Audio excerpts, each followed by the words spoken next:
since there's 8 million people in this city, if you're not getting laid, you're a fucking asshole. Yo, what's going on, guys? So I watched this short documentary about this man, Joe. It's not like I forgot how to get pussy just because I fucking became homeless. He's a douchebag gigolo from New York City, and I have a feeling this slime ball smells like a mixture of chicken ramen noodles and sewer water sitting at the bottom of the New York subway. That's nasty. Like, this dude is a real-life rat. No offense to my dude 6ix9ine and Ratatouille, but seriously, this guy is the personification of a piss stain being left on the toilet seat of our beautiful country. This fucker just has absolutely no shame. He's homeless, but I don't feel bad for him because he really doesn't have to be. And he says if he cleaned up his act for merely 1 week, he feels like he could save up enough money to rent a house. But here in the city of dreams, the rent is high and the women are fast, so he's basically keeping himself alive by moving from couch to couch, pursuing as many one-night stands as possible. You know, this guy is like ass catch him. He's got to catch all this ass, maybe a couple of STDs along the way. New York City's amazing. Like, it has 8 million people, and it's like you could like fuck a different girl like whenever you want. You're adorable. Like, I'm definitely like trying to chill with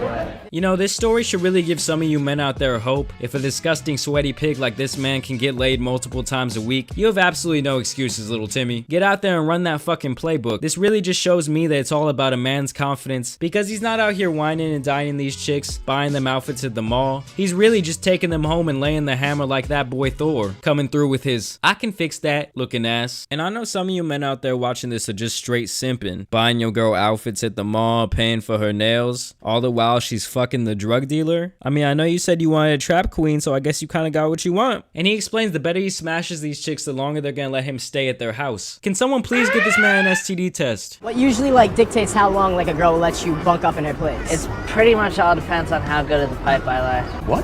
What? I can't believe I went to school and studied journalism to cover this douchebag. And dude, you smell like pork rinds. Joe is an admitted drug addict. His daily schedule includes waking up and immediately going to the corner store to buy 2 4 Loko. Jesus Christ, this man's just asking for a death sentence. He's trying to talk to God today, son. Listen, you might as well mix a bottle of rubbing alcohol with some Red Bull and call it a day. And did I mention this fucker is making on average $150 a day just from panhandling the streets? And trust me, I can just see the comments now. Fuck you, Jamari. You gotta understand the way the economy is set up in New York. It's hard to live off of even $150 a day. We should all just feel bad for this gigolo, and you're so rude for not understanding our New Yorkian culture. Oh, go fuck yourself, you subway riding Yankee loving assholes. This shitbag can't even pay for his own hair gel. He's really all about those free samples. I go to CVS and I fucking take their hair gel.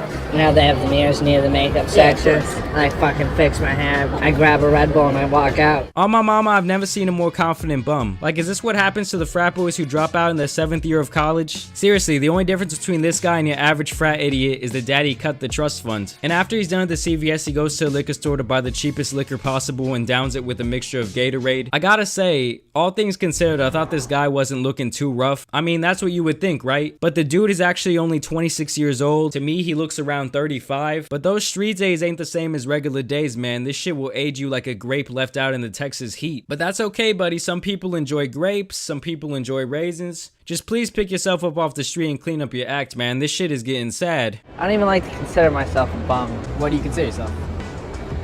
I don't know. A gypsy. Oh yeah, I'm totally not a bum. You see, I'm really just on some spiritual quest. All that me not being able to survive without the help of other people's generosity is just a bunch of bullshit, man. I'm just a gypsy.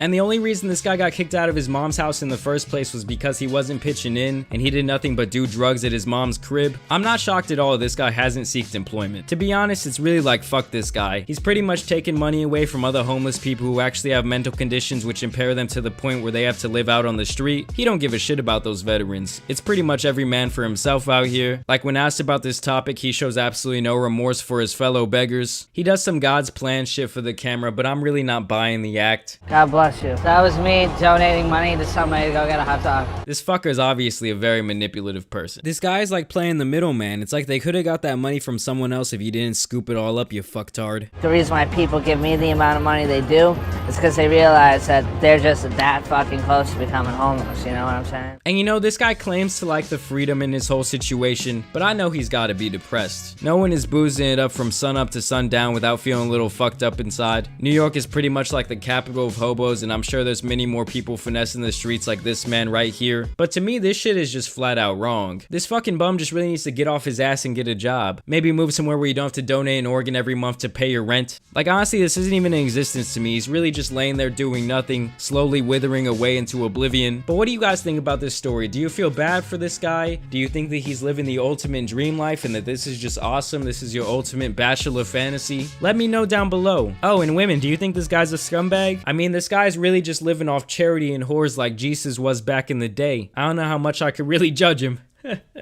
But I do want to thank you guys for watching the video, man. As always, I want to thank you for subscribing and dropping me a big like. Go hit me on my social medias at JAMARI Speaks. We've been having some great conversations over there, and I'm really just excited for the future of this channel, man. So go subscribe today. I'm gonna be doing a lot of new stuff in the upcoming weeks. I hope you have a great rest of your weekend, and take it easy, man. It's your boy JAMARI, and I'm out. Peace. How fast do your feet move? When that banger on your ass, how fast do your feet move, Bob? Nigga, I'm gone. Focused on threats, I ain't watching no throne. I ain't focused on checks, just the craft that I own. To the whole shit rock like I put it on stone. In the wrong neighborhood full of folks and unknowns. When your pockets get tapped like we put them on phones. You ain't getting that back, we ain't taking no loans. Fuck you thought it was like a Jeep, we need everything free. But you never think cheap when you